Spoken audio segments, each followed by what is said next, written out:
কালকে ছিল আমার দিদির ছেলের জন্মদিন, তো আমি সরাসরি ক্লিনিক থেকেই ওদের বাড়ি চলে গেছিলাম। ছেলে আর ছেলের বাবা এসেছিলো বাড়ি থেকেই। তো গিয়ে দেখছি আমার জামাইবাবু রান্না করছে, আমি আর আমার বৌদি একসঙ্গে ওদের বাড়িতে ঢুকেছিলাম। গিয়ে তো আমরা একটু গল্প টল্প করলাম, তারপর আমার বৌদি ওকে আশীর্বাদ করছিল, তারপর একে একে সবাই ওকে আশীর্বাদ করলো। সবশেষে আমি গিয়েছিলাম আশীর্বাদ করতে। তো আমাকে তোমরা একটু ফুটেজে কমই দেখতে পাবে, কারণ সব জায়গায় ভিডিওটা আমিই ধরেছিলাম সেই জন্য।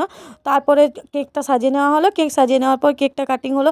তো সবাই একটু মাখামাখি করছিল, সবাই খুব আনন্দই করছিল। তারপর চলে গেছিলাম রাতের খাবারে। রাতের খাবার যেহেতু বৃহস্পতিবার ছিল, তো সব কিছু নিরামিষ ছিল। তো রান্না হয়েছিল, প্রথমে ছিল ফ্রায়েড রাইস, পনিরের তরকারি, আর ছিল বেগুনি।